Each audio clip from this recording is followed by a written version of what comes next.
My parents said I'd never amount to much and funded my sister's life. 9 years later, they showed up wanting to reconnect. But I had one sentence that ended it. I'm 32 years old, and 9 years ago my parents told me I'd never amount to much and that they were tired of wasting money on someone who would probably end up working minimum wage jobs for the rest of his life. Last month, they showed up at my office wanting to reconnect, apparently having discovered through mutual acquaintances that their disappointment of a son had built something they never thought possible. Let me start from the beginning so you understand exactly what kind of family dynamic shaped my relationship with my parents. I have an older sister, Penelope, who was everything my parents wanted in a child from the moment she was born. She was academically gifted, socially confident, and naturally drawn to the kinds of achievements that make parents proud at dinner parties. Penelope excelled at everything she touched. Honor roll student, student council president, debate team captain, early admission to Princeton with a full academic scholarship. She was the golden child who validated my parents' belief that they were exceptional people raising exceptional children. I, on the other hand, was the family disappointment from an early age. I struggled with traditional academics, barely maintained a C average through high school, and showed more interest in working with my hands than pursuing the intellectual achievements my parents valued. While Penelope was winning academic awards, I was in the garage rebuilding car engines and learning electrical work from YouTube videos. My parents, Roger and Beatrice, never hid their frustration with my lack of academic ambition. They were both college professors. Dad taught economics at the State University, Mom was in the English department, and they measured success entirely through academic and professional achievement. To them, intelligence meant test scores and degrees, not practical problem-solving or technical skills. The family dynamic became increasingly toxic as Penelope and I got older. Every family gathering turned into a celebration of Penelope's latest achievement, followed by awkward silence about my lack of comparable accomplishments. When relatives asked about my plans, my parents would make vague comments about me finding my way, while emphasizing how proud they were of Penelope's trajectory. The financial favoritism was even more blatant. Penelope received a car for her 16th birthday, a laptop for graduation, and unlimited financial support for college expenses, study abroad programs, and graduate school applications. When I turned 16, my parents told me I could get a job if I wanted spending money, and that any car I drove would need to be something I paid for myself. We believe in investing our resources where they'll have the most impact. Dad explained when I asked why Penelope got everything handed to her while I got lectures about self-reliance. Penelope has shown she can maximize opportunities, so it makes sense to provide her with more opportunities. The message was clear. I wasn't worth investing in because I wouldn't produce the kind of return on investment that would make them proud. This dynamic continued through my high school years and beyond. While Penelope was getting her master's degree in international relations and preparing for a career in diplomacy, I was working construction jobs and taking community college courses in electrical technology. My parents treated my career choice like a temporary phase I'd eventually outgrow once I came to my senses. The breaking point came when I was 23 and had just completed my electrical apprenticeship. I'd been working steady jobs for 2 years, earning decent money, and had started my own small electrical contracting business on the side. I was proud of what I'd accomplished, but my parents saw my career as evidence that I'd given up on achieving anything meaningful.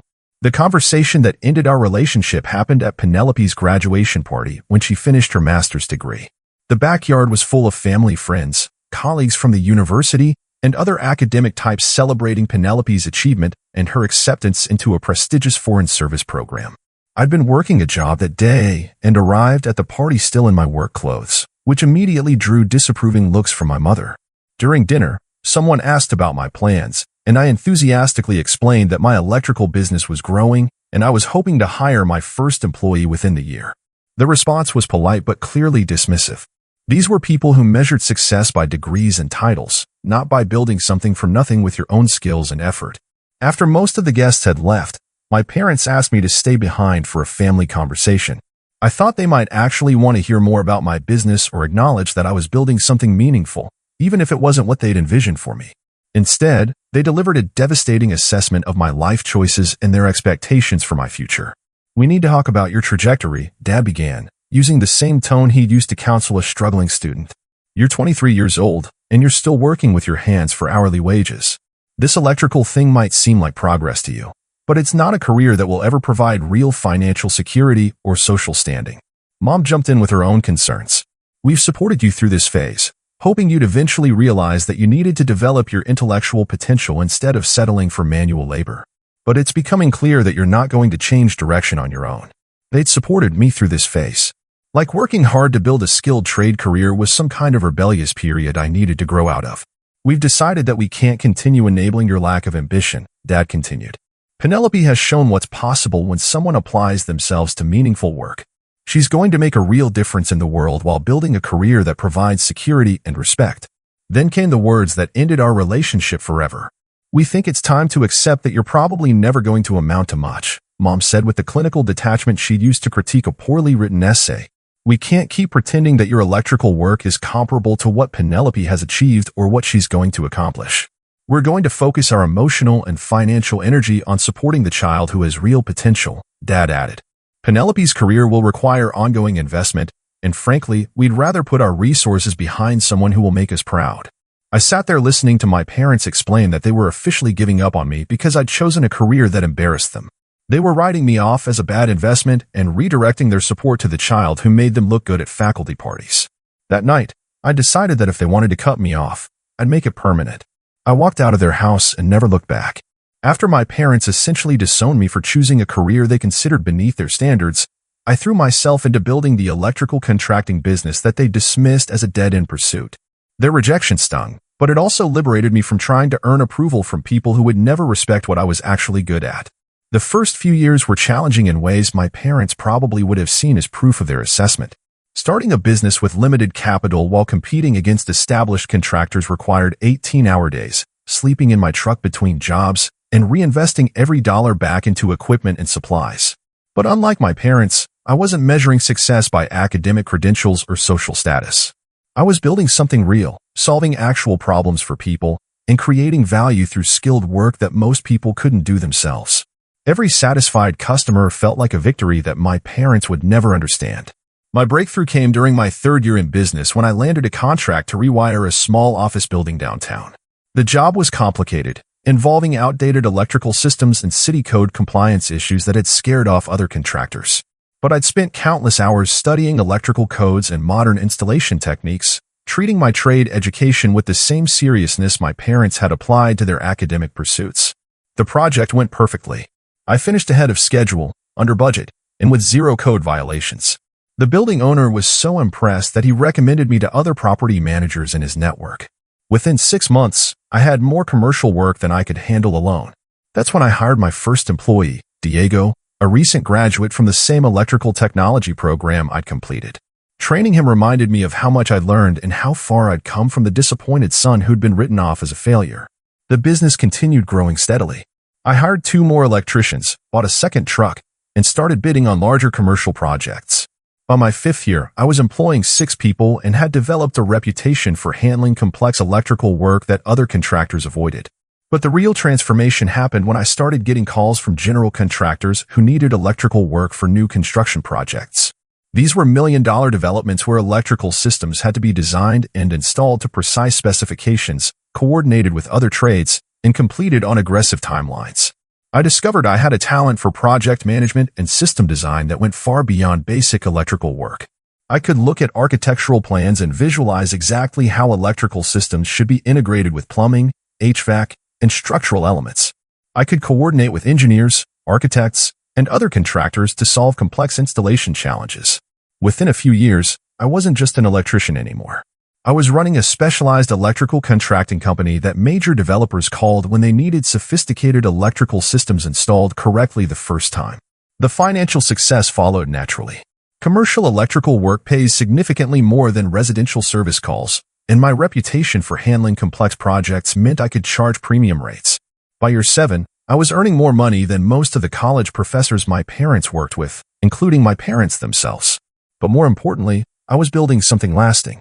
My company had developed expertise in specialized electrical systems for hospitals, data centers, and manufacturing facilities. We weren't just pulling wire through walls. We were designing and installing the electrical infrastructure that kept critical facilities running. I started getting calls from engineers who wanted my input on electrical system designs before construction even began. Architects would recommend my company to developers because they knew we could handle complicated installations without delays or problems. I was becoming a specialist in a field that required both technical expertise and business acumen. The success felt especially satisfying because it had been built entirely through my own effort and skill, without any family support or financial assistance. Every piece of equipment, every employee, every satisfied customer represented something I'd earned through competence rather than connections or inherited advantages. During my 8th year in business, I bought a building to serve as my company headquarters and main workshop. It wasn't just a practical decision. It was a symbol of permanence and success that contradicted everything my parents had predicted about my future. The building came with enough space for equipment storage, a training area for employees, and offices for the administrative side of the business that had grown more complex as we took on larger projects. I was no longer just a guy with electrical skills. I was running a legitimate business with employees, insurance, contracts, and growth plans. That's when I started getting recognition from the industry associations and trade organizations that my parents probably didn't even know existed. I was invited to speak at conferences about electrical system design, asked to serve on committee that developed safety standards, and featured in trade publications as an example of successful business development in the electrical contracting field. The irony wasn't lost on me that I was achieving exactly the kind of professional recognition my parents valued, just in a field they'd never bothered to understand or respect. By my 9th year in business, I was employing 12 people, had established relationships with major developers throughout the region, and was being invited to bid on multi-million-dollar projects that required sophisticated electrical installations. I built something substantial and meaningful from the skills my parents had dismissed as manual labor. The business had grown beyond what I'd originally imagined possible, and I was earning both financial success and professional respect in a field where competence mattered more than credentials. That's when my parents showed up at my office, apparently having learned through mutual acquaintances that their disappointment of a son had accomplished something they'd never thought possible. But they had no idea how I was going to respond to their sudden interest in reconnecting. 9 years after my parents had written me off as someone who would never amount to much, they appeared at my company's front desk on a Tuesday morning in March, asking to speak with the owner about a potential electrical project for their house.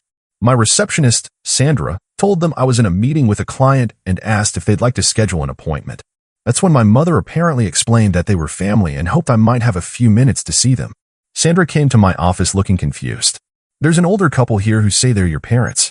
They want to talk about electrical work, but they seem really nervous about something. I felt my stomach drop. 9 years of silence, and they were suddenly showing up at my workplace without warning, pretending they needed electrical services. I told Sandra to show them to the small conference room, and that I'd be with them in a few minutes. I needed those few minutes to compose myself and figure out how to handle seeing the people who'd essentially disowned me for choosing a career they considered beneath their standards. Part of me was curious about what had motivated them to break 9 years of silence, but a larger part was angry that they thought they could just show up and pretend our history didn't matter.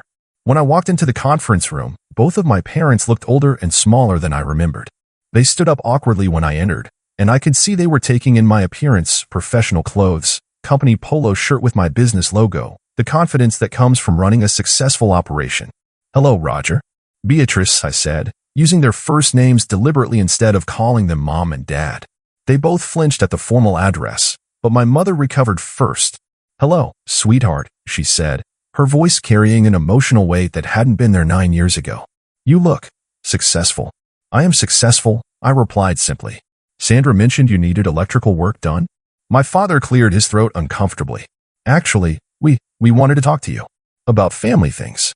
We just said it was about electrical work because we didn't know if you'd agree to see us otherwise." So they'd lied to get in the door, which seemed appropriate given our history.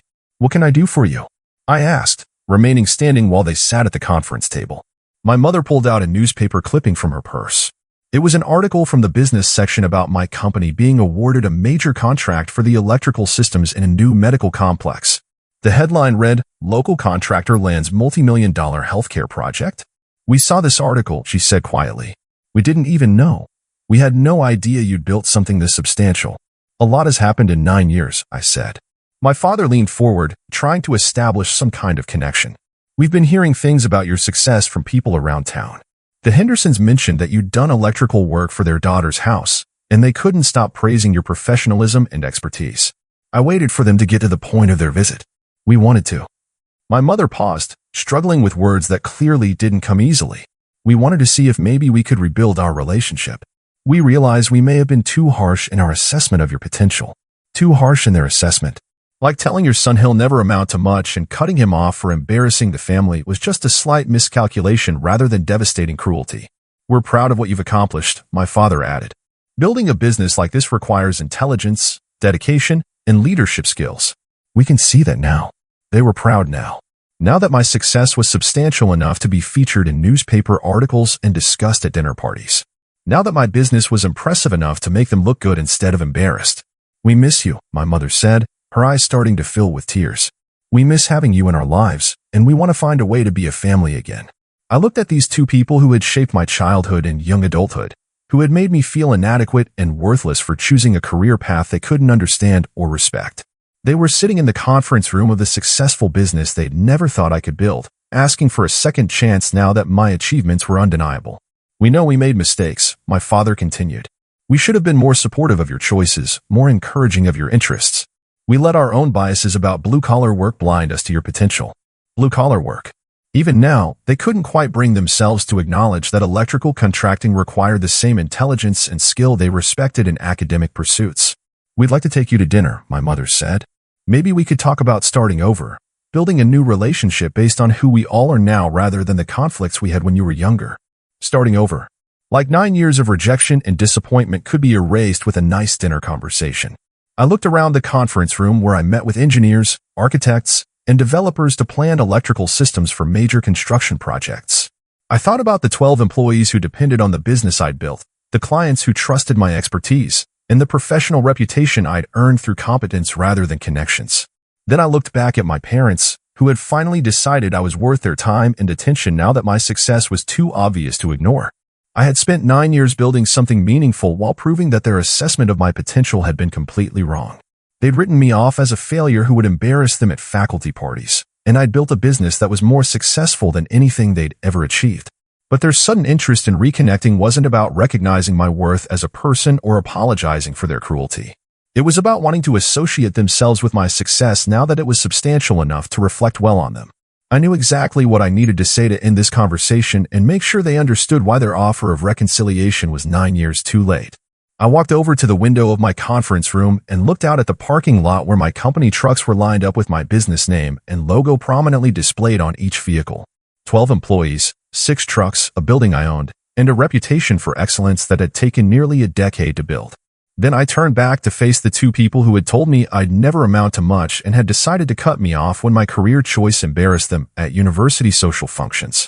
Let me make sure I understand this correctly, I said, keeping my voice calm and professional. 9 years ago, you told me I'd never amount to anything because I chose electrical work over the academic path you valued. You said you were tired of wasting emotional and financial energy on someone who would probably work minimum wage jobs for the rest of his life. Both of my parents shifted uncomfortably in their chairs, but neither contradicted my summary of our last conversation. You made it clear that I was an embarrassment to the family, that my career choice reflected poorly on your success as parents, and that you were going to focus your support on Penelope because she had real potential while I was just someone who worked with his hands. My mother opened her mouth to speak, but I held up my hand to stop her. For 9 years, you had no contact with me.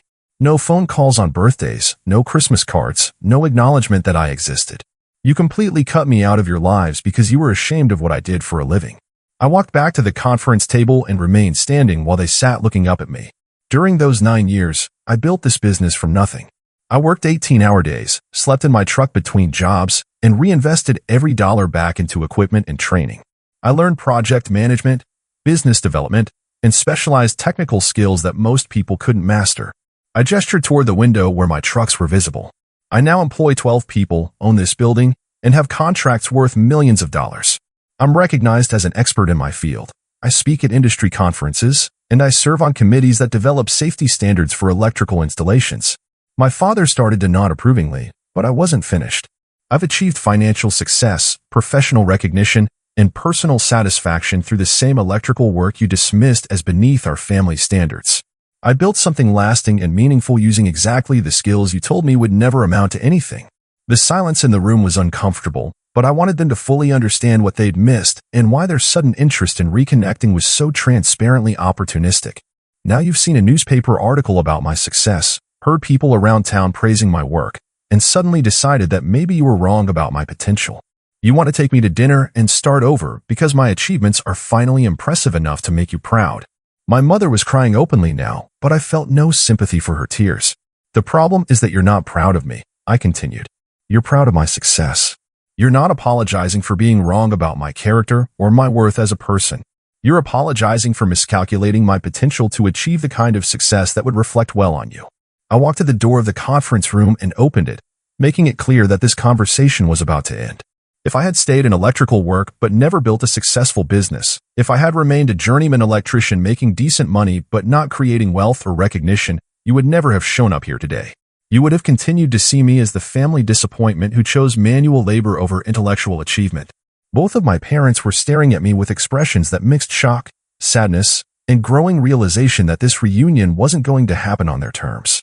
Your love and respect were conditional on my achieving success impressive enough to validate your parenting and reflect positively on your family reputation. When you thought I was going to be a blue-collar worker who embarrassed you at faculty parties, you cut me off. Now that I'm successful enough to make you look good, you want back in. I stepped into the doorway, holding it open for them to leave. Here's what you need to understand about the son you wrote off 9 years ago, I said, looking directly at both of them. I don't need parents who only love me when my success makes them proud. The silence that followed was absolute. My mother stopped crying, my father stopped fidgeting with his hands, and both of them stared at me with the realization that their offer of reconciliation had been definitively rejected. I built this business and this life without your support, encouragement, or belief in my potential, I continued. I learned that I don't need approval from people who measure my worth by their own narrow definition of success. My father finally found his voice. But we're your family. No, I interrupted. Family doesn't abandon their children for making career choices they don't understand. Family doesn't cut off contact because they're embarrassed by honest work. Family doesn't show up 9 years later hoping to benefit from success they tried to prevent. I stepped back to let them pass through the doorway. The answer is no. No dinner, no reconciliation, no starting over. You made your choice about what kind of parents you wanted to be 9 years ago. I'm making my choice about what kind of son I want to be today. They walked out of my conference room and out of my building without another word. I watched through the window as they got into their car and drove away, probably for the last time. Some relationships can't be rebuilt once they've been broken by fundamental differences in values and respect. My parents had shown me exactly who they were when they thought I was a failure, and I had no interest in finding out who they'd pretend to be now that I was successful. The business I'd built without them would continue growing without them too. Sometimes the best family is the one you create for yourself.